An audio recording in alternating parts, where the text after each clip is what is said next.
Um, Mainly my kids. My kids have been so great with this whole entire thing. Like, before anybody else, I give it all to my daughter Abigail, Logan, Jackson, and Danielle. They have been here every single night with me in the gym. They come down, they sit, they behave, they do everything I need to be able to chase this dream. I have given up so much time with them over the years, but they understand exactly what I'm fighting for. They understand what I'm pushing myself for, and they are so supportive over me and have given me so much love and support that they help me push myself every single day. I want to show them that they can achieve their dreams.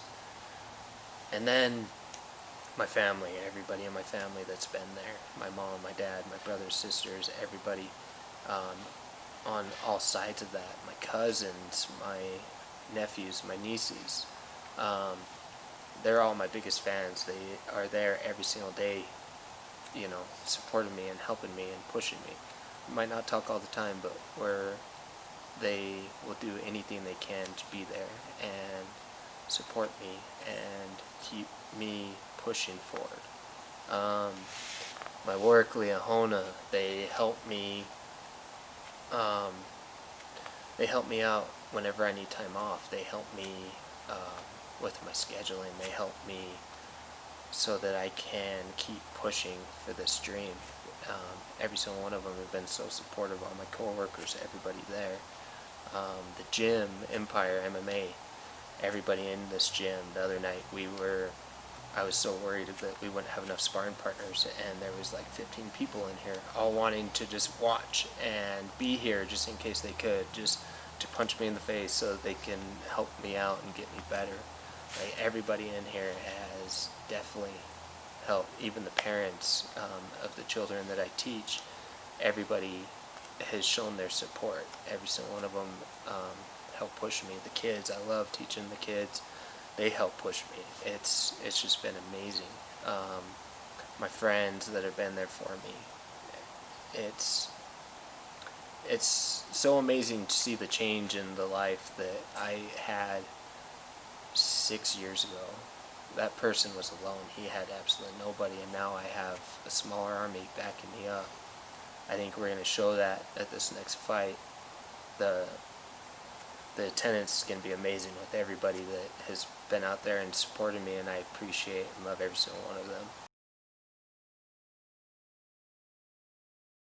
So when Dani was born, I was at a big crossroads in my life. I was not a good person. I lived my life for myself. I was living in a tiny little trailer at the time, just gotten through some really bad things in my life. And the second I met Dani, like, as soon as I saw her, I fell in love with her. And like, the doctors came up to me and they said, your daughter has Down syndrome. And they're like, are you sure this is going to be your last kid? Because at the time, it was looking like that was going to be the case. And I said, yeah, of course. She's my daughter. What does that matter? And even the doctors were sitting there telling me, well, she has Down syndrome. She's going to make life hard. It's not going to be exactly what you want as far as a child. I thought that was horrible. It was it's messed up that even these providers are telling me this kind of stuff. And honestly, Dani has changed my life. Like, she's made me kinder. She's made me sit back and enjoy the moments in life just a little bit more. Like, I pick her up from her mom's house, and she gives me a big old hug the second she sees me, and it's like I could be having the worst day in the world, and besides martial arts, like, and my other kids, nothing calms me more than her. She's changed me, and like, she spent 4 months in the hospital, or no, it was 5 months in the hospital every single day. I'd go from work straight to her, pick up my ex, and then I'd go straight. We'd go there. I'd sleep for about 30 minutes every day, and then we would end up going home, spending time with the kids, and then right before work, I'd spend 2 hours with her again, and that was my day every single day. And she was fighting for her life for 4.5 months, 5 months, and then finally we got to bring her home. She had the heart surgery.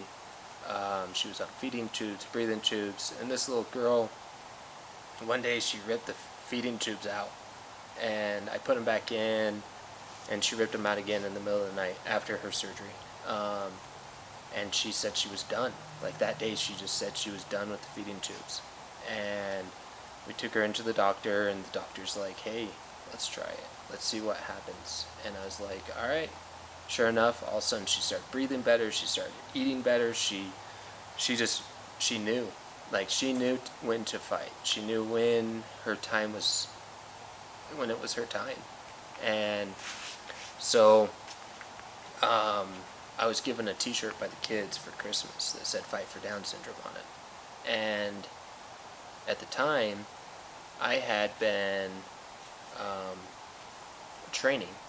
So there was one day I decided, I was like, after she came home and I was able to have some time to myself, I started training. And when I got this t-shirt, it was like it all fit in. And I said at that moment, if she can fight, I can fight. And if this little girl can give everything she has to keep fighting, obviously I can fight for my dreams. And so that's what she has changed inside of me. At the time, like I said, it was all about, like, I went from not caring about anything but me and my kids, and that was it. Like, I didn't care about anything. Nothing else mattered in the moment. I'd go to work, come home, didn't care. And then as soon as she came, it was like she completely changed me. I started caring only about her and the kids, and then when I realized, like, I was ready to fight, I realized that Fight for Down Syndrome, I wanted everybody else in this world to know that these kids are not,